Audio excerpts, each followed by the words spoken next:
Hello and welcome to SoulWhat. I'm your co-host, Michelle Welch, and I tend to be your oh-so-serious one who sometimes cares just a little too much what people think. And I'm your other co-host, Roger Welch, the one that doesn't really care what you think. You don't care much. Don't care much. Yeah. So what's up today, Michelle? Well, today we are so excited to have on our show, and I mean this, you guys. We have a guest with us remotely tonight, and it's ChrisAnne Donnelly. And ChrisAnne is a deck creator, artist, and magic maker, as well as a marketing strategist and owner of Pixel Brand. Let me say that again. Owner of Pixel Brand, a branding and graphic design company. She has successfully kickstarted three independent card decks: the Sacred Creators Oracle, the Light Seers Tarot, and the Muse Tarot. And she offers unique courses for creators that combine marketing and branding with manifestation and intuition. And I'll add, she is an artist and author now for Hay House. Welcome, Pixie. I just said welcome, Pixie. Yeah. Welcome, ChrisAnne. How are you doing? Hi there. Thank you so much for having me on your show. I'm good and I'm excited to be here. I love your show. Oh, thank you so much. Thank you. So I was so excited, and I guess Roger was going to ask you first, tell us a little bit about yourself, but I'm just going to throw this in. I am a super fan. So I was so excited when I got my decks, and, I believe I got the package something, because I think I got both of these together, and I was like, it's Chris. I'm so excited. And so I love both of the decks. The Light Seers is the most current one, I believe. And then it was the Muse, the middle one? I actually released them at the same time. Okay. And I'll have you talk about that in a second. It technically is I released them independently, I should say, at the same time. Hay House has released the Light Seers, but the Muse is still now in waiting. It's pre-order again, which is sort of strange. It's gorgeous. So, yeah. So, Roger, do you want to? So, and I've heard, believe me, super fan, so I've heard a lot. But will you refresh us and kind of tell us a little bit about yourself? Sure, yeah. So I feel like it's pretty big for me to say I'm a deck creator and an author. That's one of the newest, things to step into for me. Really, it's only been maybe 3 or 4 years, so that feels new and exciting and fun. I'm a graphic designer. If that's, if we look at what I've been doing forever work-wise, I am really just someone who loves to create stuff, and I enjoy creating poetry, and I enjoy painting, and I enjoy doodling and drawing, and so I have always been kind of just creatively inclined, and I feel like I'm just on this magical journey in the last 10 years of my life that is, allows me to play and have fun and create and connect with people. And so I should say, if there's anything that underlines my whole story, I feel like I'm just so lucky. Oh, yeah. Lots of gratitude. Well, tell us a little bit about the 10-year journey. Like, how did you start? When did you decide to kind of come out in the tarot community, so to speak? Like I had my story of that. People that listen know of it. I come from, well, first of all, we live in Texas, and we are, in the Bible Belt, and we have 2 stores here in Dallas. And I come from a very, a certain family that, I'm being a lawyer, certain things that for a while I had people tell me, oh no, you need to be like 2 people. And I never tell people there's anything wrong with that, because they may need that for a little while. But did you go through any of that, or even with coming out with working in tarot? Did you have any struggles with that?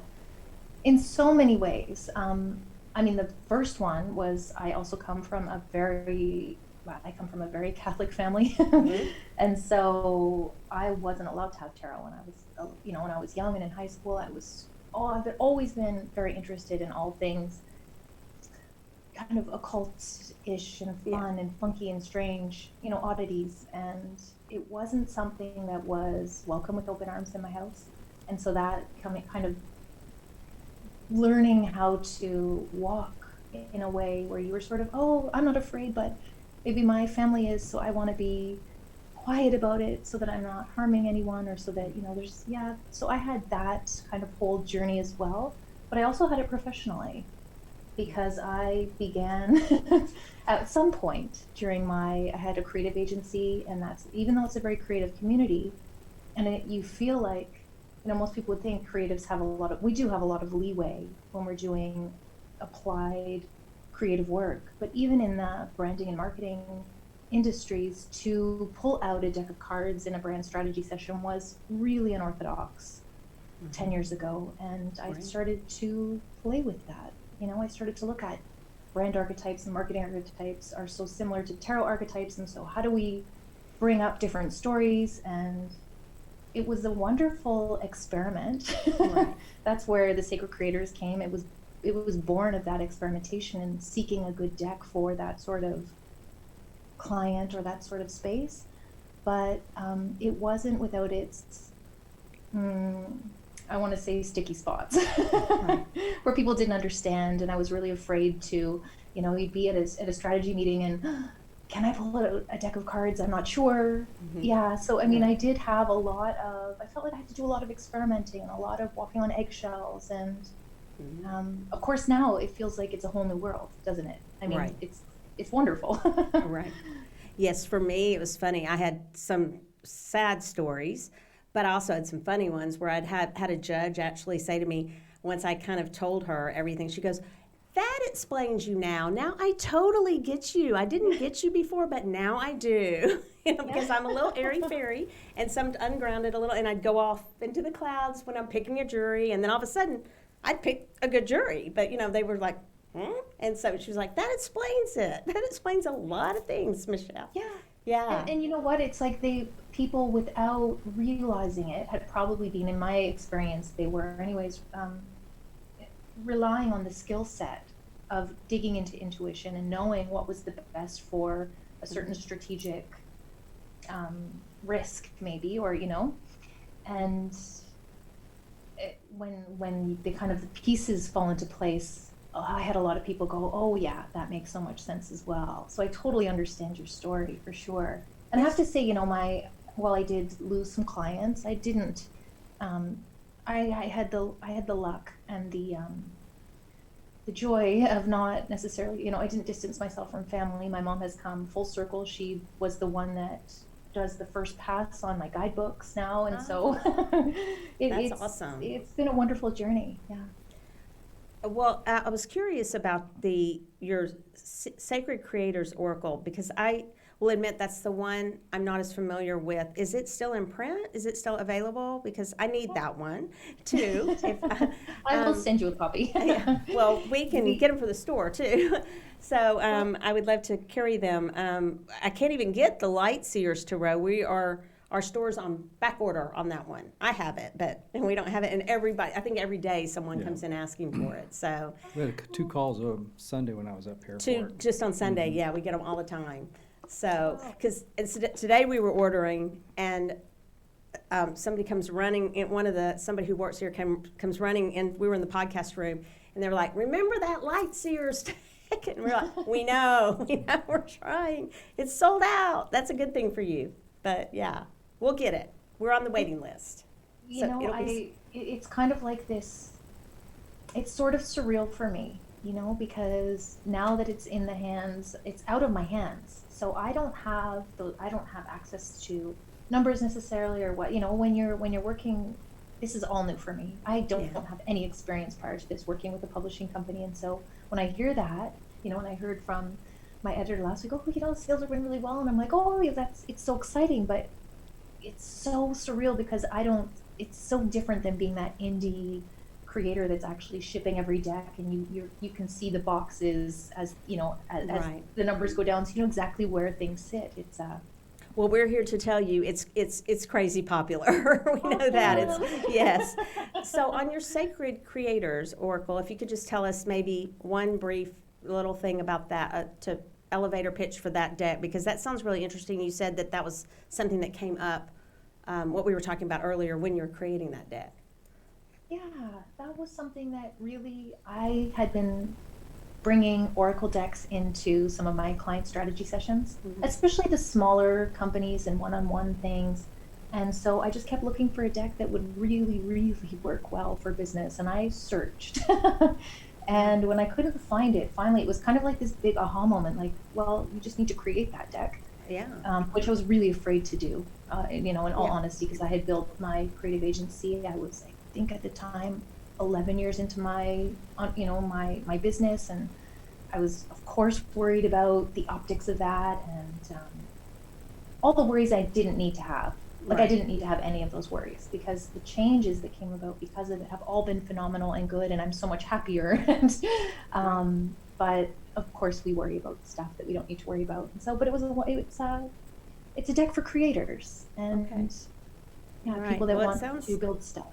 It sounds like a needed deck. It's always good to find that niche in the market to create something that's really needed. What I feel for your other decks, it's the beauty of it, but I think, and I mean this sincerely, I told you before the show, your class act, it comes through, and the heart of it comes through in the cards. You can just feel it when you use the cards. Do you want to ask her a little bit about the Instagram? Because I'm Oh, yeah. very curious to know about all she's done on Instagram. Once again, your Instagram handle is Pixie Curio. Pixie Curio. Mm-hmm. All right, and so and now tell us about your Instagram and what you did with that correlating back to your decks. Okay, so the very beginning, I'll very quickly, Pixie Curio was kind of a second Instagram for me. It was like a secret Instagram when I started it out, where it wouldn't be connected to me or my business or my Facebook or my LinkedIn or anything else. And I was just going to play and show up and see how that felt. And so when I began that's sort of when I started the Sacred Creators Oracle, got very connected to the online Instagram tarot community, which was, that was amazing to find that existed in such a visual way. And so I've just been really enjoying the journey of the wonderful community that exists online.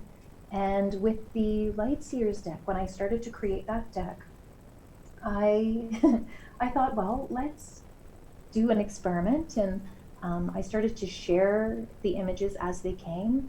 And of course, people were excited about them, or they were curious about them. And so that sort of snowballed, where it became a back and forth with the community. So I had certain concepts that I had 2 or 3 concepts, and I wasn't sure which one I should take through to the final artwork, and I put them out to a vote and allow the community to vote on which card concept do you like the most. We did everything from, I never put choices out into the community if I really wanted to do something a certain way. But I shared every card as it came, and I shared a lot of the behind the scenes thinking and the process.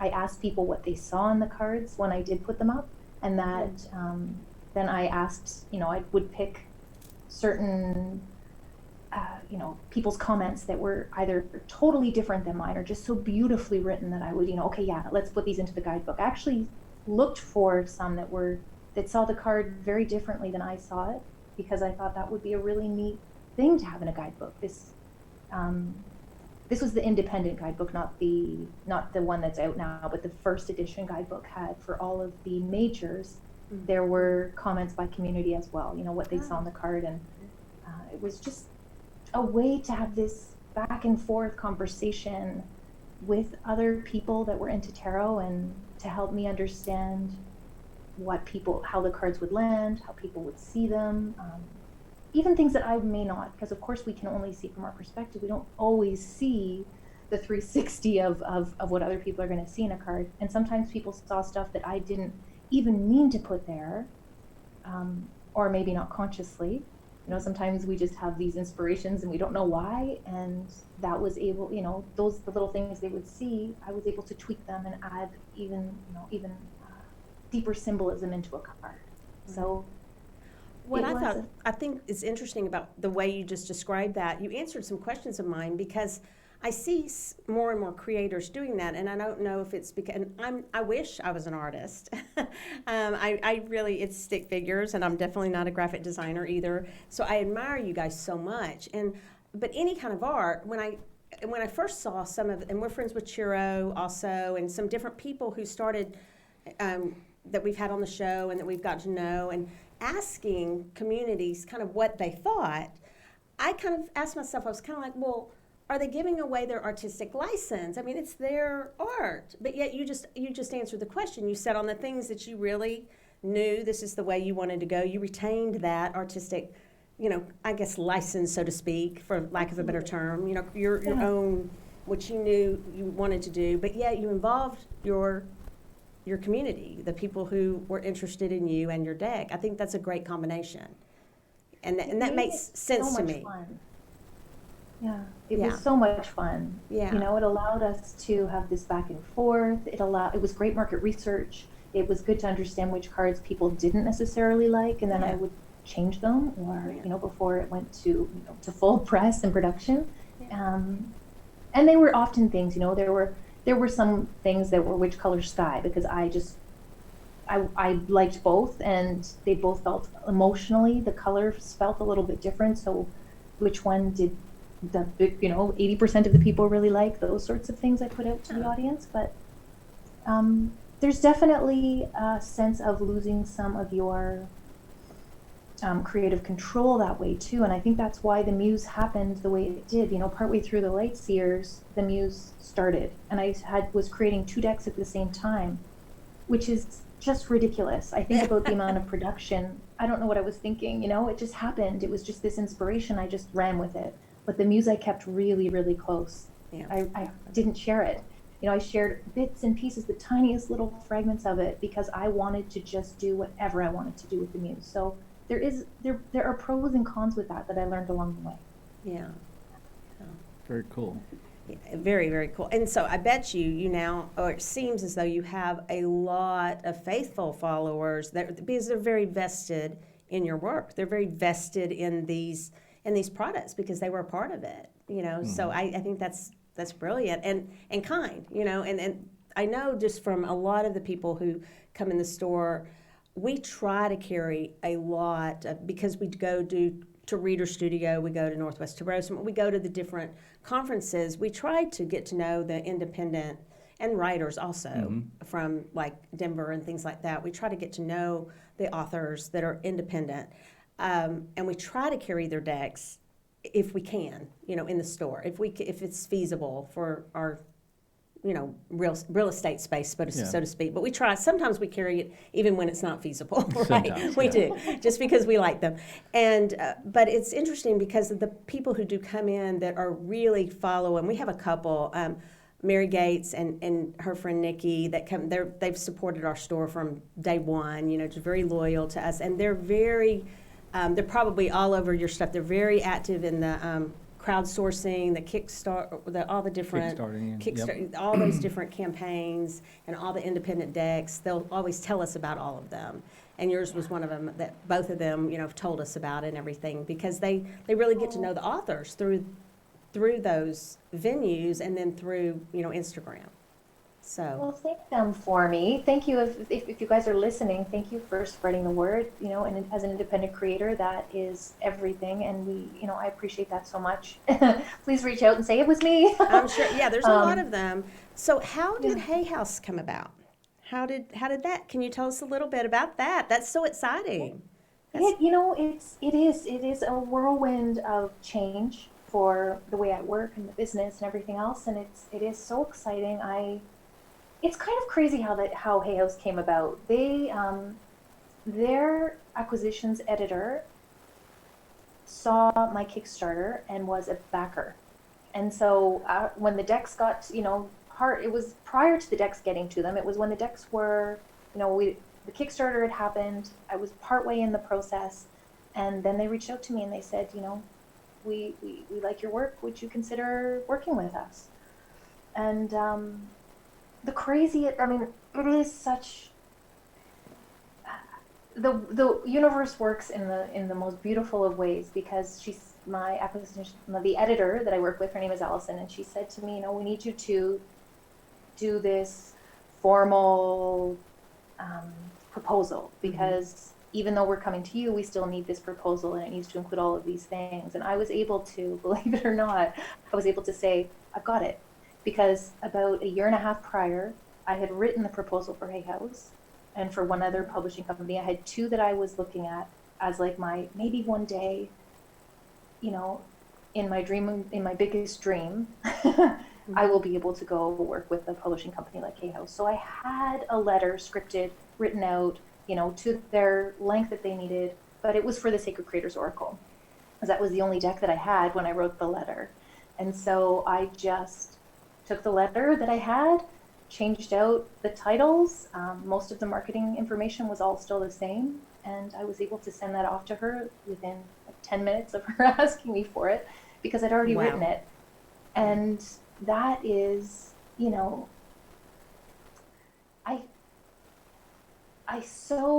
if I had heard that story from someone else, I know I would have been all over it, like, wow, that's magic, that's manifesting, look what you did. And when it happens sometimes, these kind of magical, wonderful, serendipitous things, sometimes I feel like they just feel so normal somehow, or they just feel so like coincidental, which is horrible to say, because but really there was just this sense of maybe knowing that one day it might happen, or I'm not sure, but I had the letter ready for them, and she thought that was pretty fabulous, and I thought that was pretty fabulous. And so, so far it has been a lot of learning. It's been great working with them, but I was so not really ready, even though I had the letter ready. I'm like a fish out of water in that industry. You know, I didn't have an agent or someone to look at contracts, and no real sense of the timing of things, or who am I supposed to talk to, or even the structure of their company. You know, I'm walking into this whole industry that was so foreign to me, you know, as an independent entrepreneur for so long. But it has been a wonderful and steep learning curve. Well, I think that, and I say this very respectfully to Hay House, but I believe that that Hay House needed you. I mean, I think it's a perfect time for Hay House. I mean, it's a perfect fit for just the light you bring to Hay House. I just think it's a wonderful thing. Not that nothing negative about them. I just think that, and I see you, I don't know if you're open to it, but I see you probably writing a book too. I mean, I think you're going to venture out a little bit. And not that you haven't already, but I see, do you see that, some books in you?